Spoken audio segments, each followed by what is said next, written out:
Hello guys, welcome back. मैं उम्मीद करता हूँ कि आप लोगों को बेसिक का जो सीरीज़ था वो थॉरली समझ में आ गया होगा। और आपके जो भी डाउट्स वगैरह जो भी हुए होंगे तो वो क्लैरिफाई हो चुका होगा अभी तक के।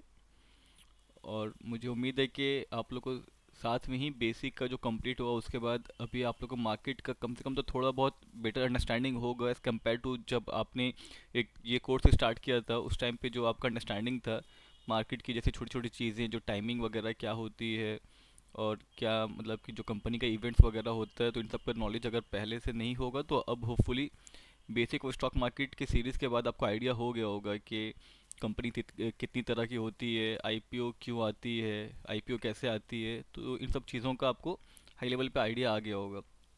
तो आज से जो हम लोग स्टार्ट करने वाले हैं वो हम लोग का टेक्निकल एनालिसिस स्टार्ट करेंगे आज से हम लोग। और आज उसी सीरीज़ का पहला वीडियो है जिसमें हम लोग टेक्निकल एनालिसिस के कुछ बेसिक बेसिक कंसेप्ट को समझेंगे हम लोग। और इसमें हम लोग आराम से टाइम लेके सीखेंगे। ठीक है, ऐसा कुछ जल्दबाजी में नहीं सीखेंगे। मैं कोशिश करूँगा कि वीडियोस का टाइमिंग जो है हो ना वो 25 से 30 मिनट ही हो। मैं उसके लिए एक अलार्म मतलब क्लॉक भी लगा ले रहा हूँ ताकि मैं एक्सीड नहीं कर जाऊँ। क्योंकि हम लोग को बेसिकली टेक्निकल एनालिसिस बहुत अच्छे से सीखना है, क्योंकि इसके बिना पे ही हम लोग स्टॉक को मतलब स्टॉक का एनालिसिस कर पाएंगे हम लोग। और ये देख पाएंगे कि स्टॉक आने वाले टाइम पे कैसा कर सकता है। तो इसके इसी के लिए हम लोग इसको धीरे धीरे समझेंगे, बहुत ज़्यादा डिटेल में समझेंगे हम लोग। और जिसके लिए आप लोग बेफिक्र रहे, हर छोटी से छोटी चीज़ को कवर करने की कोशिश करेंगे हम लोग। तो जस्ट मुझे 1 मिनट दीजिए, मैं यहाँ पे क्लॉक को ऑन कर ले रहा हूँ ताकि मुझे टाइमिंग का इल्म हो कि मैंने कितना टाइम कवर कर लिया है। तो मैं यहाँ से स्टार्ट कर देता हूँ 30 मिनट वाला टाइम। चलिए, तो हम लोग चलते हैं अपने पहले स्लाइड पे। तो जैसा कि मैंने आपको बताया था कि हम लोग जो मार्केट में आएंगे तो किसी स्टॉक को अगर मुझे एनालिसिस करना है तो उसको हम लोग दो बिना पे मतलब दो जाविये से हम लोग एनालिसिस कर सकते हैं। एक तो फंडामेंटल एनालिसिस और दूसरा होता है टेक्निकल एनालिसिस। तो पिछले वीडियो पे हाई लेवल पे शायद मैंने बताया होगा कि फंडामेंटल एनालिसिस का एग्जांपल कुछ इस तरह से दिया होगा कि आपको किसी एक दूसरे कंट्री में गए हैं, वहाँ का लैंग्वेज नहीं आता है, लेकिन आपको वहाँ भूख लगा, लंच टाइम पे आप पहुँचे, वहाँ पे बहुत सारे काउंटर्स है, आपको पता नहीं है, you don't know like which counter is serving the best food, right. आपको नहीं पता कौन सा काउंटर सबसे अच्छा खाना दे रहा है। तो आप कैसे करेंगे? हर काउंटर पे जाके उसको स्टडी करेंगे भाई कि खाने में क्या क्या इंग्रेडिएंट्स डाला है आपने, क्या है, वेज है नॉन वेज है। अगर आप वेज है, आप नॉन वेज नहीं खाते हैं, तो आप जाके वहाँ पूछेंगे ना कि वेज है नॉन वेज है क्या क्या है, इसका मतलब स्पाइसी है या नहीं है, कहीं बहुत ज़्यादा स्पाइसी तो नहीं है, कुछ इस टाइप का। सिमिलरली यहाँ पे भी जाके पूछेंगे, यहाँ पे भी जाके पूछेंगे, और जो आपको सबसे बेस्ट जो लगेगा, ठीक है, तो फिर आप उसको कंज्यूम करेंगे, उसको खाएंगे। मतलब कि स्टार्टिंग में हो सकता है कि आपको इसको थोड़ा बहुत टेस्ट करना पड़े, इसको थोड़ा बहुत टेस्ट करना पड़े, इसको टेस्ट करना पड़े। फिर आपको जब सबका कवर हो जाएगा तो लास्ट में आपको जो सबसे अच्छा लगेगा फिर वहाँ पे जाके आप आराम से खाना का ऑर्डर देके खा सकते हैं। तो हर एक कंपनी को इंडिपेंडेंटली एनालिसिस करना हर जाविये से, ठीक है, तो उसी को हम लोग बोलते हैं फंडामेंटल एनालिसिस। क्या बोलते हैं हम लोग? फंडामेंटल एनालिसिस, ठीक है। इसके बरक्स, इसके अपोजिट, अगर मैं टेक्निकल एनालिसिस देखूं तो पहले फंडामेंटल एनालिसिस में हम लोग क्या क्या चीज़ें देखते हैं। कंपनी का cash flow statement, balance sheet, annual statement, profit and loss statement. जैसा कि मैंने आपको बेसिक ऑफ स्टॉक मार्केट के सीरीज में बताया था कि हर कंपनी को सेबी ने ये रूल दिया है कि आपको हर मतलब क्वार्टर ऑन क्वार्टर आपको रिजल्ट पब्लिश करना पड़ेगा। क्योंकि जो बंदे आपका शेयर होल्डर्स है तो उनको पूरा हक है कि कंपनी में क्या चल रहा है, कितना प्रॉफिट कितना लॉस हुआ हर क्वार्टर में, वो जानने का हक है। तो हम लोग बेसिकली फंडामेंटल एनालिसिस के लिए जो वेबसाइट का इस्तेमाल करेंगे हम लोग वो screener.com है, screener.in। यहाँ पे आकर के हम लोग कोई सा भी कंपनी का नाम सर्च करेंगे। अभी मैं फंडामेंटल एनालिसिस पे नहीं जा रहा हूँ, लेकिन मैं जस्ट ये बता रहा हूँ कि हम लोग इस पर्टिकुलर वेबसाइट का यूज़ करके अपने फंडामेंटल एनालिसिस के पर्पस को फुलफ़िल करेंगे हम लोग। यहाँ पे आके आप देखेंगे सारा डिटेल मिल जाएगा आपको। कंपनीज का प्रोस क्या है, मतलब की खासियत क्या है, और कंपनी का कॉन्स मतलब अभी ऐसा क्या चीज़ है जो इस कंपनी के लिए नेगेटिव पॉइंट है, वो यहाँ पे मेंशन होता है। पीयर कंपैरिजन मतलब कि इसी कंपनी के इसी इंडस्ट्री में और दूसरे कंपनी कैसा कर रहे हैं वो यहाँ पे दिया हुआ है। क्वार्टरली रिजल्ट दिया होता है, profit and loss statement, balance sheet, cash flow ratios, ये सारी चीज़ इन्फॉर्मेशन दिया होता है।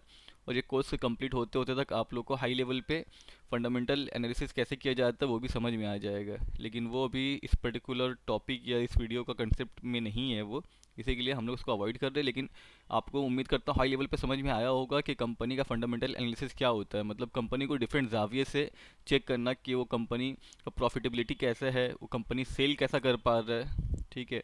और कंपनी का बहुत सारा रेशियोज होता है, पी रेशियो होता है, पी जी रेशियो होता है, सिमिलरली आपका बुक वैल्यू होता है। वो सारी चीज़ें हम चेक करते हैं, तो उसको बोला जाता है फंडामेंटल एनालिसिस, ठीक है। अब आइए टेक्निकल एनालिसिस पे आते हैं, जो कि हम लोग का मेन टॉपिक है और जिसको इस पे फोकस करना है, इसको सीखना है हम लोग को आज।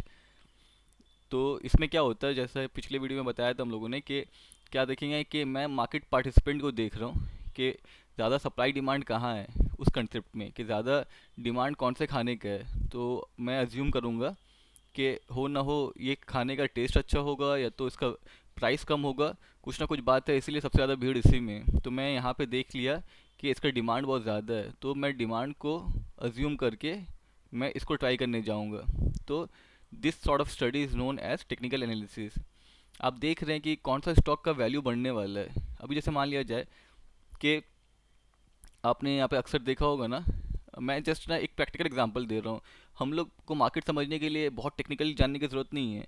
जो बंदा के पास कॉमन सेंस होगा, जो अपनी आंखें खोल के होगा ना, मतलब जो रास्ते में चलता है, जो अपनी आंख कान को खोल के होगा इधर उधर, जिसके पास ऑब्जर्व करने की चीज़ें होंगी ना, जिसको ऑब्जर्व करने की आदत होगी ना, वो चीज़ों को रिलेट कर पाएगा। अभी हम लोग घर घर से बाहर निकलते हैं, ठीक है, तो आपने कभी देखा है क्या कि घर के बाहर ऐसी टपरी पे या तो ठेले पे लगा के बॉइल्ड एग मतलब कोई बेचता है। वो मतलब गर्मी के सीज़न में बेचता नहीं है, लेकिन जैसे ठंडा आता है ना, तो आप देखेंगे कि आपको वहाँ पे दिखाई देगा कि साइड में कहीं पे जहाँ पे भीड़ भाड़ होता होगा वहाँ पे बॉइल्ड एग करके बेच रहे हैं। क्यों? क्योंकि भाई उसको पता है ठंडे का टाइम है, तो लोग हो सकता है कि लोग मतलब कि ना बॉडी को गर्म रखने के लिए ना गरम गरम अंडा खाएंगे तो उनको अच्छा लगेगा, ठीक है। तो ये डिमांड, ये सिर्फ इसी पर्टिकुलर ठंडे के मौसम में ही इसका डिमांड होता है, तो इसी के लिए वो डिमांड को फुलफिल करने के लिए सोचा कि शायद मैं ऐसा करूँ तो शायद मेरा सेल हो सकता है। तो भाई ये stock market is nothing but that. Stock market और कुछ भी नहीं है। स्टॉक मार्केट है कि मुझे ये गेस करना है कि आने वाले टाइम में किसका डिमांड बढ़ने वाला है और किसका डिमांड घटने वाला है। जिसका डिमांड बढ़ने वाला है सिर्फ वैसे स्टॉक को एनालिसिस करना है और उन पे अपना पैसा लगाना है कि जब डिमांड बढ़ेगा तो उस शेयर का प्राइस बढ़ेगा और साथ ही साथ आपका कैपिटल बढ़ेगा, ठीक है। तो वो चीज़ें हम लोग, तो ये जो एक्सटर्नल जो चीज़ें हैं, ठीक है, उसके साथ करेंगे ही हम लोग, लेकिन साथ ही साथ चार्ट्स वगैरह देख करके भी हम लोग अपने एनालिसिस को एज अ सप्लीमेंट करेंगे कि ये चार्ट क्या कह रहा है, ठीक है। तो हम लोग आने वाले टाइम पे टेक्निकल एनालिसिस में एक्सपर्ट बनने वाले हैं, ठीक है। तो उसकी फिक्र नहीं कर रहे आप लोग, अभी हम लोग अपने फोकस करते हैं लर्निंग के ऊपर। तो अब आ जाइए यहाँ पे। तो बेसिकली क्या है कि analysing stocks based on the market participant action, analysing price action chart. मतलब कि मार्केट का पार्टिसिपेंट कौन कौन सा होता है, बायर और सेलर होता है जो स्टॉक मार्केट में काम करता है। तो बायर और सेलर की कैफियत दे करके हम लोग अज्यूम कर रहे हैं कि इसका डिमांड ज़्यादा है या तो इसका सप्लाई ज़्यादा है। तो जनरली आप ये मार्केट में समझ के रखिए कि मार्केट में दो तरह के मेजर पार्टिसिपेंट होते हैं, बायर और सेलर, ठीक है। तो बायर हमेशा चाहते हैं कि स्टॉक का प्राइस ऊपर जाए और सेलर हमेशा चाहता है कि स्टॉक का प्राइस को मैं बढ़ने नहीं दूँ, स्टॉक का प्राइस नीचे जाए, ठीक है। तो बायर हमेशा जो रिलेटेड होता है डिमांड से, बायर हमेशा किससे रिलेटेड होता है भाई, डिमांड से। अगर कोई स्टॉक में डिमांड ज़्यादा है तो मतलब उस स्टॉक में बायर ज़्यादा है। और किसी स्टॉक में अगर डिमांड से ज़्यादा सप्लाई हो गया, डिमांड से ज़्यादा सप्लाई हो गया तो वो स्टॉक का प्राइस क्या हो गया, मतलब कि नीचे जाएगा। और सेलर किससे आपका होता है, सप्लाई से, डिमांड या सप्लाई, ठीक है। हम लोग इसको ऐसे समझते हैं। और मैं कुछ एग्जांपल भी दूंगा आपको बीच बीच में, मैं ना हर चीज़ का एग्जांपल देते रहूँगा ताकि आप लोग को समझने में आसानी हो और आप लोग चीज़ों को ना यहाँ रिलेट कर पाएँ, ठीक है।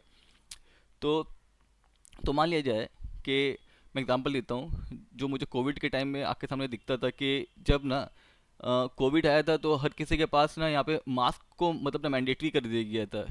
लोग उससे पहले ना मास्क कभी पहनते नहीं थे, लोग उससे पहले कभी मास्क ना पहनते नहीं थे। और जब रास्ते में यहाँ निकलने का तो परमिशन नहीं था, लेकिन कुछ लोग जब निकलते थे तो मास्क वगैरह यहाँ पे फेस में लगा करके निकलो, वरना फिर पुलिस मतलब डंडा से बहुत पीटता था ठीक है मेरा के सामने भी कुछ लोगों ने मार खाया था, इसलिए मुझे याद है। तो मतलब कि उस टाइम पे ना लोगों को मास्क का कल्चर पता नहीं था, तो इसी के लिए फिर मैंने देखा ना कि जब जब मैं घर से नीचे कुछ सामान लेने के लिए उतरा तो देखा कि एक ही बंदा ना मास्क बेच रहा था, और उसके दुकान पे ना काफ़ी भीड़ लगा हुआ था। और एक नॉर्मल सा मास्क जो 10 रुपये 20 रुपये में मिलता है, वो उसको 50 रुपये में बेच रहा था, और लोग का लाइन लगा हुआ था मास्क लेने के लिए। वो ऐसा क्यों था? क्योंकि भाई उसका डिमांड बहुत ज़्यादा था। हर हर पब्लिक को मास्क मास्क चाहिए था, क्योंकि उनको उनको पता था कि अगर मास्क लेके नहीं निकलेंगे तो उनको, मतलब कि अगर पुलिस ने कहीं देख लिया तो उनको पीटेगा। तो बचने के लिए डिमांड बहुत ज़्यादा था, लेकिन उसका सप्लाई कम था, मतलब कि देने वाले मास्क बेचने वाले कम थे, लेकिन खरीदने वाले बहुत ज़्यादा थे। इसीलिए 50 रुपये दाम था, लेकिन फिर भी लोग उसको खरीद रहे थे। तो ये था, मतलब डिमांड का ज़्यादा होना और सप्लाई का कम होना। तब उस टाइम पे लोग 50 रुपये दे करके भी लोग खरीद देते। अगर 50 रुपये की जगह वो 60 रुपये भी कर देता, 70 रुपये भी कर देता ना, तब लोग को खरीदना पड़ता है, क्योंकि लोग के पास ऑप्शन नहीं था। लेकिन जस्ट 2-3 महीने बाद क्या हुआ ना, कि मैंने देखा कि ऑलमोस्ट हर दुकान में मास्क यहाँ पे यहाँ मिलने लग गया। मास्क वाला क्या किया ना कि, मतलब हर दुकान में सोचा भाई कि मैं भी मास्क रखूँ, मैं भी मास्क रखूँ, यहाँ मैं भी सेल करूँगा। तो जिसकी वजह कर क्या हुआ ना, कि फिर सप्लाई तो बढ़ गया और डिमांड कम हो गया, क्योंकि भाई जो, ऐसा तो नहीं है आपने एक दिन मास्क ले लिया तो फिर अगले दिन पहनेंगे नहीं आप। आपने मास्क ले लिया तब तो वो आपके पास रखा रहेगा, जब भी आप बाहर जाएंगे तो उसी को इस्तेमाल करके जाएंगे। तो अब लेने वाले कम हो गए और बेचने वाले ज़्यादा हो गए, तो फिर मैं देखा कि उसका प्राइस पहले 10 रुपया हो गया, फिर 5 रुपया हो गया। भाई 5 रुपया में मास्क ले लो। तो this was an a perfect example कि आपको समझ में आए कि सप्लाई डिमांड कैसे किसी चीज़ का प्राइस को, मतलब कि ड्राइव करता है। वो price is nothing but demand and supply का लॉजिक, कि अगर किसी चीज़ का डिमांड ज़्यादा है, सप्लाई कम है, तो उसका प्राइस ऊपर जाएगा। और अगर किसी चीज़ का सप्लाई बहुत ज़्यादा है लेकिन डिमांड नहीं है, कोई इसको खरीदना नहीं चाहता है, तो उसका प्राइस नीचे आएगा। ठीक है। तो उम्मीद करता हूँ कि इस एग्जांपल से आपके माइंड में रिलेट हुआ होगा। और मैं ऐसे ही सब प्रैक्टिकल लाइफ का एग्जांपल दूंगा मैं आप लोगों को, ताकि सब सब चीज़ें समझने में आसानी हो, होपफुली। तो भी आगे चलते हैं। तो इसका इंट्रोडक्शन, कि basically introduction of technical analysis. Technical analysis क्या है? तो मैं भाई यहाँ पे आप लोगों को लाइन बाय लाइन समझाने नहीं आया हूँ। मैं यहाँ पे आप लोगों को ये पीडीएफ की शक्ल में मिलेगा, आप लोग एक बार गो थ्रू कीजिएगा, तो आपको लोग कुछ चीज़ें अगर मैं एक्सप्लेन कर दूंगा ना, तो that would be like a cake walk, मतलब कि एकदम एकदम आसान हो जाएगा आप लोग के लिए समझना। ठीक है। लेकिन अगर आप ये एक्सपेक्ट कर रहे हैं कि मैं एक एक लाइन करके आके रीड करूं, तो वैसा फिर कोर्स कंप्लीट होने में 5-6 महीने लग जाएंगे, और जो कि, मतलब कि जो कि ज़रूरी भी नहीं है, क्योंकि यहाँ पे बहुत सारी चीज़ें डिटेल में लिखी हुई है और मैं हर डिटेल को कवर कर दूंगा होपफुली। ठीक है। तो बेसिकली क्या है कि चार्ट्स और मौजूदा प्राइस, ठीक है, इसका वॉल्यूम, इसका डिमांड सप्लाई, ये सारी चीज़ों को देख करके यहाँ बायर का क्या इंटरेस्ट है, बायर लोग क्या कर सकते हैं, सेलर लोग अभी क्या कर सकते हैं, ठीक है, उसके एनालिसिस के हिसाब से मैं एक अपना परसेप्शन बना रहा हूँ कि ये स्टॉक का प्राइस ऊपर जाएगा या तो नीचे जाएगा। ठीक है। तो उसी को हम लोग बोलते हैं टेक्निकल एनालिसिस। क्या बोलते हैं? Technical analysis. Technical analysis buyers और सेलर्स का एक्शन को चार्ट की मदद से समझने की कोशिश की जाती है, तो उसको हम लोग बोलते हैं टेक्निकल एनालिसिस। ठीक है। क्या बोलते हैं हम लोग? Technical analysis. फंडामेंटल एनालिसिस क्या होता है? कि स्टॉक का प्रॉफिटेबिलिटी देख करके, क्या सेल किया, क्या आपका प्रॉफिट हुआ, सेल जो पिछले साल से ज़्यादा था या कम था, इन सब चीज़ों को हम लोग जो देखते हैं तो उसको हम लोग बोलते हैं फंडामेंटल एनालिसिस। और यहाँ पे चार्ट में इसका वॉल्यूम कैसा है, ठीक है, ये प्राइस मतलब ऊपर की जानिब जा रहा है, नीचे की जानिब जा रहा है, यहाँ पे सपोर्ट है या नहीं है, यहाँ पे सप्लाई है या नहीं है, इन सारी चीज़ों को जो देख के हम लोग एनालिसिस करते हैं, उसको क्या बोलते हैं हम लोग? उसको बोलते हैं टेक्निकल एनालिसिस। ठीक है। जो कि अभी हम लोग टेक्निकल एनालिसिस सीख रहे हैं इस पर्टिकुलर टाइम पे। ठीक है। तो यहाँ पे वही सेम चीज़ लिखा हुआ है कि कंपनी से ज़्यादा स्टॉक मार्केट को तरजीह देता है। ये पिछले डेटा के खास तौर पर प्राइस और वॉल्यूम को देखकर फ्यूचर में स्टॉक, वही बेसिकली मैं प्राइस एक्शन देख रहा हूँ और ये गेस कर रहा हूँ कि फ्यूचर में क्या होगा। लेकिन भाई जो जो ना टेक्निकल एनालिसिस करता है ना, तो उनको ये पता होता है कि प्राइस में ही सारा सारा कुछ ना इनकॉपरेटेड है। मतलब टेक्निकल एनालिसिस जो करते हैं ना, उसमें हमको एक चीज़ अच्छा भी लगता है, ख़राब भी लगता है। ये, मतलब कि मैंने बहुत सारे जो नॉन मुस्लिम्स जो ट्रेडर है, उनके मुंह से हमेशा ये सुना है कि भाव ही भगवान छे, मतलब कि भाव ही भगवान है। मतलब जो भी चीज़ें मार्केट में हो रही है ना, वो सारे चीज़ ही मतलब कि प्राइस में ना इनकॉपरेटेड होता है। तो जो कि एक हद तक सही भी है। अगर आप बेसिकली फंडामेंटल एनालिसिस में क्या करते हैं, आप फंडामेंटल एनालिसिस में चेक करते हैं कि इस कंपनी का मतलब प्रॉफिट कैसा है, सेल्स कैसा है। तो इन इन अ वे उसका प्रॉफिट अगर अच्छा हुआ ना, तो इसके मतलब चार्ट के प्राइस पे ही आपको नज़र आएगा। अगर प्रॉफिट अच्छा हुआ तो बहुत दफ़ा देखा जाता है कि ना इसका चार्ट जो है ना वो अप ट्रेंड में जा रहा है, लेकिन कंपनी अगर अच्छा नहीं कर रहा है, लॉस में अभी तक रिजल्ट आया ही नहीं है, रिजल्ट आने वाला है, लेकिन उससे पहले ही इसका चार्ट जो है ना नीचे की जानिब जाने लगता है, क्योंकि प्राइस जो है ना वो ऑलरेडी फैक्टर इन कर चुका है कि उसका रिजल्ट अच्छा नहीं आने वाला है। तो जो लोग टेक्निकल एनालिसिस करते हैं वो लोग ना फंडामेंटल एनालिसिस को पूरा छोड़ देते हैं, मतलब कि पूरा इग्नोर कर देते हैं, भाई मुझे फंडामेंटल चेक ही नहीं करना है, क्योंकि फंडामेंटल में जो भी चीज़ होता है ना वो तो प्राइस में ऑलरेडी ही आ चुका है। और जब मैं प्राइस को ही स्टडी कर रहा हूँ तो मैं इन अ वे मैं फंडामेंटल एनालिसिस भी कर रहा हूँ। वो लोग का ऐसा सोचना है, लेकिन मेरा ऐसा सोचना नहीं है। मेरा ऐसा सोचना है कि अगर आप किसी स्टॉक में अपना हार्ड अर्न मनी लगा रहे हैं, आपने जो बहुत मेहनत से पैसा कमाया है किसी स्टॉक में लगा रहे हैं, तब आप टेक्निकल एनालिसिस के साथ साथ फंडामेंटल एनालिसिस को भी करना पड़ेगा आप लोग को। अब वो हम लोग आगे पढ़ेंगे कि किस हद तक करना पड़ेगा, और जिस हद तक करने की ज़रूरत है तो होपफुली हम लोग दोनों सीखेंगे, टेक्निकल एनालिसिस भी और फंडामेंटल एनालिसिस भी। ठीक है। तो देखिए, इसमें ये मान कर चलते हैं कि मौजूदा प्राइस फंडामेंटल एनालिसिस को ऑलरेडी शामिल करके है, इसलिए वो उसको इग्नोर करते हैं।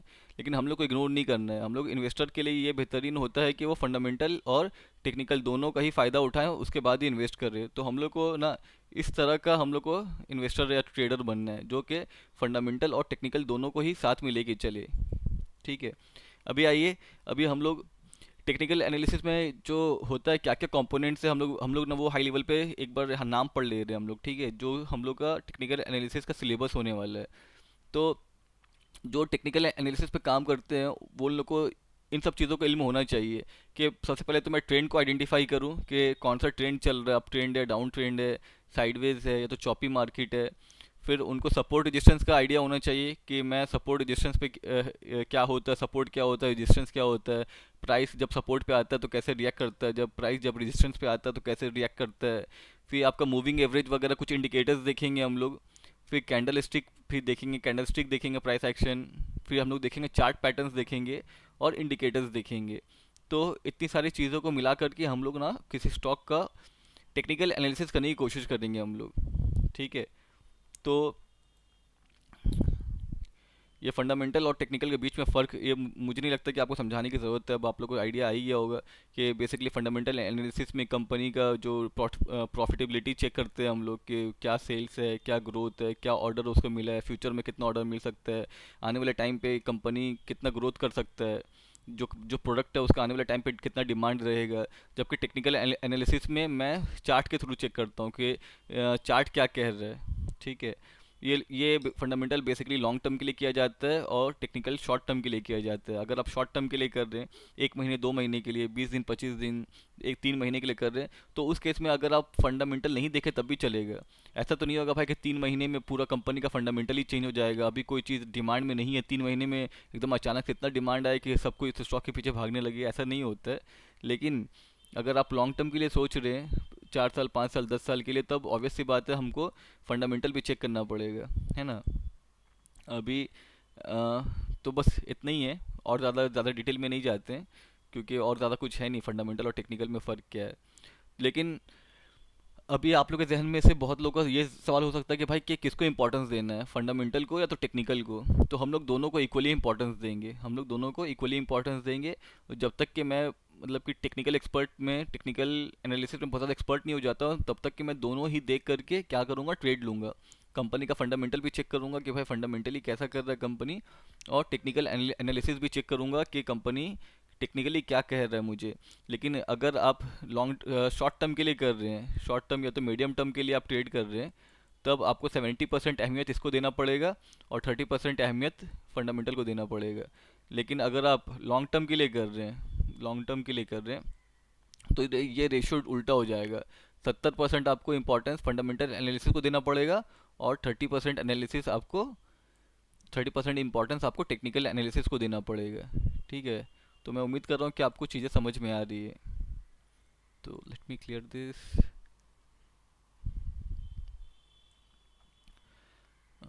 चलिए हम लोग आगे चलते हैं अगले स्लाइड पे। तो अभी देखिए हम लोगों ने ये स्लाइड ऐसा तैयार किया है क्योंकि मुझे पता है कि यहाँ पे बहुत सारी चीज़ें ऐसा जो इम्पोर्टेंट पॉइंट जो डिस्कस हुआ, तो हम लोगों ने स्लाइड में ऐसा लिखा है कि फिर ज़रूरी हर एक चैप्टर के बाद हम लोगों ने जो मोटी मोटी जो ज़रूरी बातें हैं जो आपको समझना होगा उसको हम लोगों ने समराइज़ करके यहाँ पे लिख दिए है, ठीक है। जैसे चार्ट और मौजूदा प्राइस, वॉल्यूम, डिमांड और सप्लाई जोन को देख करके, बायर्स और सेलर का एक्टिविटी को देख के हम पता करते हैं जो कि आने वाले टाइम पे क्या कर सकता है स्टॉक, उसको टेक्निकल एनालिसिस कहते हैं। टेक्निकल एनालिसिस में बायर्स और सेलर्स के एक्शन को चार्ट की मदद से समझने की कोशिश करते हैं। तो ये सारा चीज़ यहाँ पे मेंशन है। तो मैं एक एक लाइन करके नहीं पढ़ रहा हूँ क्योंकि जो चीज़ अभी हम लोगों ने ऑलरेडी एक्सप्लेन करके आए हैं ना, वही चीज़ का समरी यहाँ पे दिया हुआ है, ताकि आप एक बार पूरा जब स्लाइड गो थ्रू कर लें, जब आप लोग को मिलेगा तो एक बार समरी में आके चेक करेंगे तो आपको पूरा समरी समझ में आ जाएगा कि अभी तक हम लोगों ने इस चैप्टर में क्या पढ़ा है, ठीक है। तो मैं उम्मीद करता हूँ कि आपको ये जो चैप्टर 1 था हम लोगों का, जो कि इंट्रोडक्शन टू टेक्निकल एनालिसिस था, और जिसमें हम लोगों ने हाई लेवल पे फंडामेंटल एनालिसिस क्या होता है वो भी देखा, और जब जब कंपेयर करेंगे टेक्निकल एनालिसिस को फंडामेंटल के साथ तो इन दोनों में क्या मुवाजना है, क्या डिफरेंसेस है, तो वो समझ में आया होगा आप लोगों को।